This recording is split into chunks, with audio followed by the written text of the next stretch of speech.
ইনশাআল্লাহ। কারণ মাহফিল কমিটি তার কথা ঠিক না রাখলেও অ্যাজ এ দাঈ ইলাল্লাহ আমরা ওয়াদা সংরক্ষণ করার চেষ্টা করার সর্বোচ্চ চেষ্টা করা উচিত নাকি উচিত না? আপনি বলেন, একটা সমাজ রাত 1টা পর্যন্ত মাহফিল করতো, সেটা এখন 10টা 11টায় নামছে। যতদিন পর্যন্ত এই সমাজের যারা পরিচালক, কোনো আয়োজনের আয়োজক যতদিন পর্যন্ত সত্যবাদী না হবে এবং সময়ের মূল্য নির্ধারণ না করবে, ততদিন পর্যন্ত এই সমাজে যত ওয়াজ করেন কিচ্ছু হবে না। যেদিন 1:30টায় খুতবা শেষ, মানে 1:30টায় খুতবা শেষ হবে, সেদিন অনেক মানুষ আর রুকু ধরতে হবে না, সে প্রথম রাকাত থেকে নামাজ পাবে। কারণ ওই ছেলে জানে কোনোদিন 35-এ খুতবা শেষ হয়, কোনোদিন 40-এ হয়, এই জন্য সে 30-এ আসে না। কোনোদিন সে 25-এ এসে রুকু পায় না, কোনোদিন সে 30-এ এসে 50 পর্যন্ত অপেক্ষা করা লাগে, সে মসজিদে আসে না। সময়ের মূল্য জুমার খুতবার সময়সূচি থেকে নিয়ে নেন, এর অপকারিতা কতটুকু। আমি কোরআনুল কারীম থেকে 2-4টা আয়াত বলে আজকের বক্তব্য সমাপ্তি করব।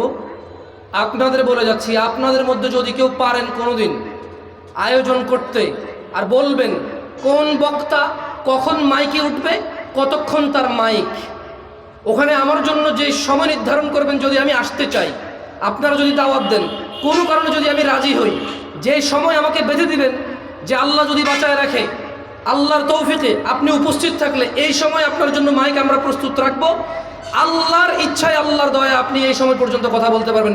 সেদিন ইনশাআল্লাহ যে সময় নির্ধারণ হবে আমার সাথে, যেটাতে আমি আর আপনি এগ্রি থাকবো, ওই দিন ইনশাআল্লাহ যতটুকু সময় নির্ধারণ চেষ্টা করবো, আমার তৌফিক ইল্লা বিল্লাহ, আল্লাহর দেওয়া তৌফিক অনুযায়ী আল্লাহর বিষয়ে কথা বলার ইনশাআল্লাহ। আজকে পারবো না, আজকে রাত 10:50-এ মাহফিল শেষ হবে ইনশাআল্লাহ। আউযু বিল্লাহি মিনাশ শাইতানির রাজীম। ওয়ালাউ আন্না আহলাল কুরা আমানু ওয়াত্তাকাউ লাফাতাহনা আলাইহিম বারাকাতিন মিনাস সামা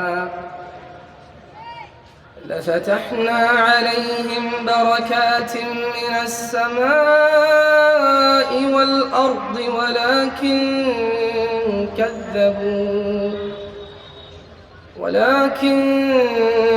كذبوا فأخذناهم بما كانوا يكسبون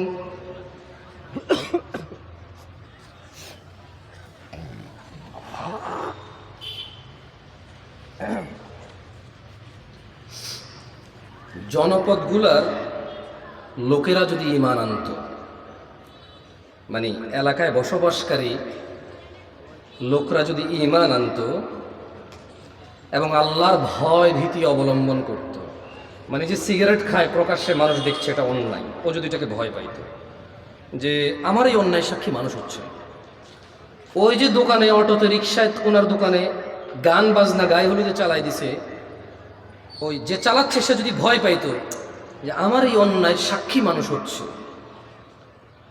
ওই যে মেয়েটা বোরখা ছাড়া হাঁটছে, ও যদি ভয় পাইতো যে আমাকে সবাই দেখছে, আমার অন্যায় সবাই সাক্ষী হচ্ছে, ওই যে ছেলেটা জনসম্মুখে মেয়েটার দিকে এভাবে তাকিয়ে আজে বাজে কথা বলতেছে বন্ধু বন্ধু, ওর বন্ধু যেটা শুনছে, ওর বন্ধু যেটা সাক্ষী হচ্ছে, যদি ও এটাকে ভয় পাইতো, মানে আল্লাহর ভীতি অবলম্বন করতো, আল্লাহ বলছে যে লাফাতাহনা আলাইহিম বারাকাতিন মিনাস সামা, যদি জনবসতির লোকগুলা আল্লাহর ভীতি অবলম্বন করত, তাইলে আল্লাহ তাদের জন্য আসমান আর জমিনের কল্যাণ উন্মুক্ত করে দিত। আল্লাহ করবে না, আল্লাহ করেনি। আল্লাহ বলছে যদি এরা আল্লাহ ভীতি অবলম্বন করত গুনাহ করার সময়, যদি এরা ঘুমের সময় আল্লাহ ভীতি অবলম্বন করত যে ফজরে যেতে হবে, ঘুমানো যাবে না, স্ত্রী সহবাসের পরে যদি এরা আল্লাহ ভীতি অবলম্বন করত যে আজান হয়েছে, মানুষ দেখবে গোসল করতেছি, কি আসে যে আমি বিয়ে করছি, আমার বউ, আমি থাকবো, এটা সবাই জানে, এখন গোসল লজ্জা কোথায়, গোসল করো ভাই, নামাজে যাও, ওখানে যদি আল্লাহ ভীতি করত, এই যে লোকটা দাড়ি কাটছে, এ দোকান ভর্তি লোক, এই আল্লাহ রাসূলের সুন্নাতটা কেটে ফেলতেছে, সবাই সাক্ষী, হাজার হাজার মানুষের সামনে চলাফেরা করে, ও যদি ওখানে আল্লাহ ভীতি করতো যে দাড়িটা কাটতেছি গুনার কাজ, সবাই সামনে সবাই সাক্ষী, আবার আমি এটা কেটে ফেলতেছি, আল্লাহ ভীতি যদি অবলম্বন করত, আল্লাহ বলছেন যে লাফাতাহনা আলাইহিম, এই লোকগুলো যদি অপরাধের সময় আল্লাহকে ভয় করত, এই লোকগুলো যদি নেকি করত আল্লাহর ভয়ে, আমি জমিন আর আসমানে যে বরকত রেখেছি, কল্যাণ রেখেছি, খুলে দিতাম, সব উন্মুক্ত করে দিতাম।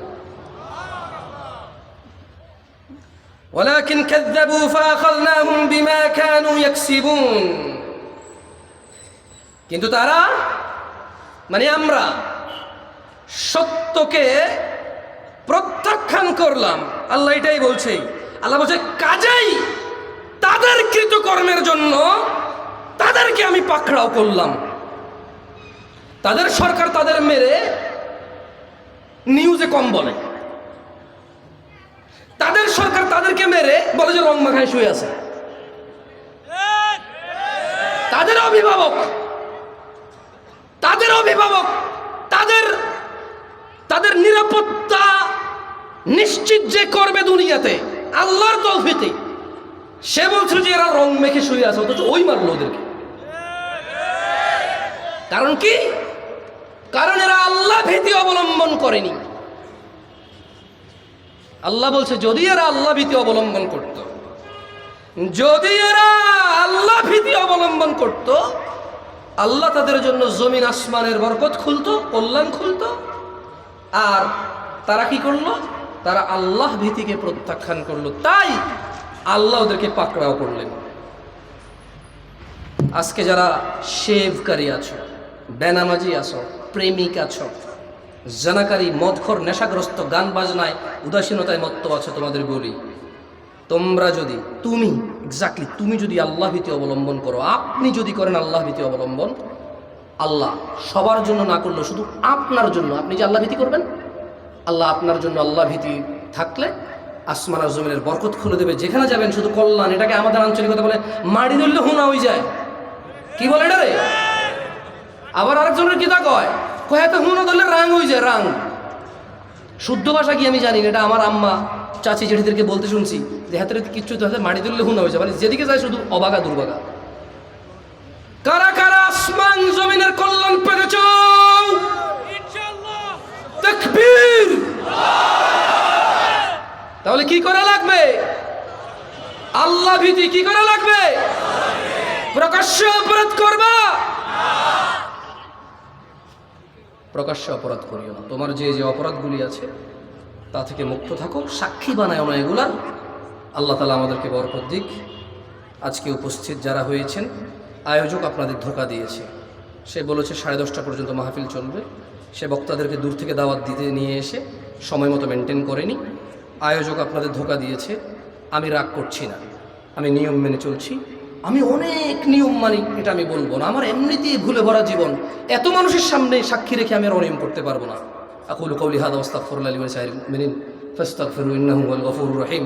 সুবহানাকাল্লাহুম্মা ওয়া বিহামদিকা আশহাদু আল্লা ইলাহা ইল্লা আনতা আস্তাগফিরুকা ওয়া আতুবু ইলাইক। আসসালামু আলাইকুম ওয়া রাহমাতুল্লাহি ওয়া বারাকাতুহু।